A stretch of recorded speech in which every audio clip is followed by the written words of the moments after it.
Kaixo eta ongi etorri jakindunera, gaur zenbaki erromatarrak ikusiko ditugu.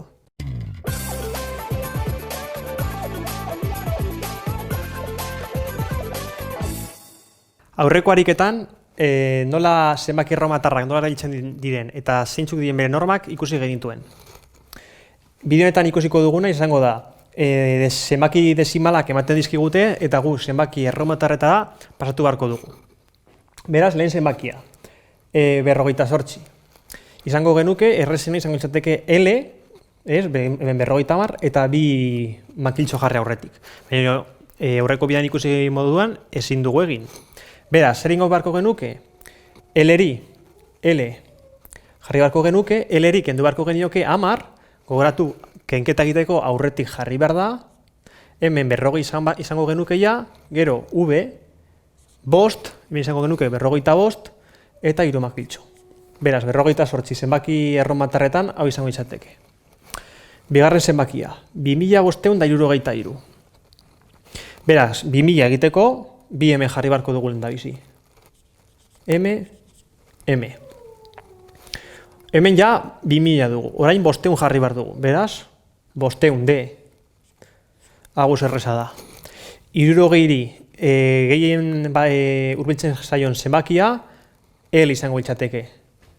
L izango genuke 50, oin 60 nahi dugunez isa bat jarriko diogu, hemen 60 dugu, eta 3 jartzeko 3 makiltxo.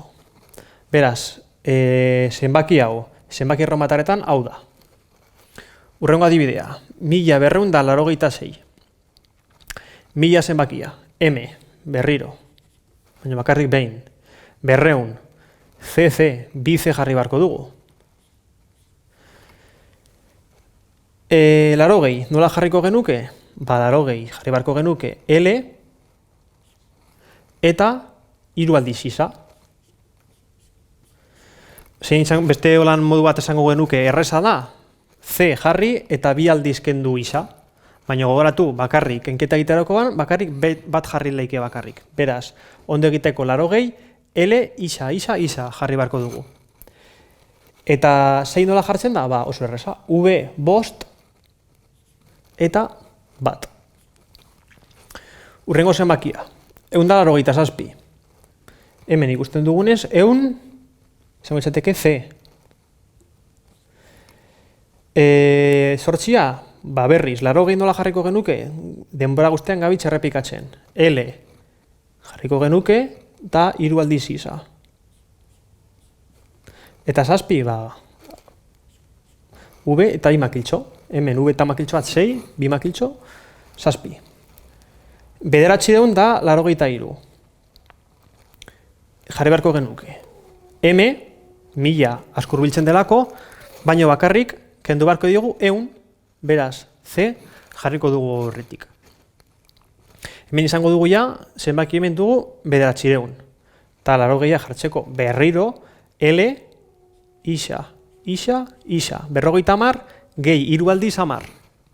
Eta 3 jartzeko makiltxo bat, makiltxo bat eta makiltxo bat. Eta azkenengo zenbakia. 7000 nola jarriko genuke? Oso erreza. Ezin dugu 3 aldiz baino gehiago jarri M, aurreko bideoan azalduta moduan. Nola egin beharko dugu? Lortu beharko dugu zenbaki bat, esateko 2000 egin beharko dugu zenbaki hori. Zein izango da? V eta 2 makiltxo, eta hemen hau egingo dugu 2000 egiteko, beraz hemen ja 7 dugu makiltxonekin 7000, eta oin 9 hau jartzeko jarri beharko dugu makiltxo bat isa. Beraz hemen izango dugu 7000 eta hemen 9. Beraz hau izan da dana. Mi esker ikustagatik eta goratuz, sare sozialetan eta web orrian jarraitu jakindun.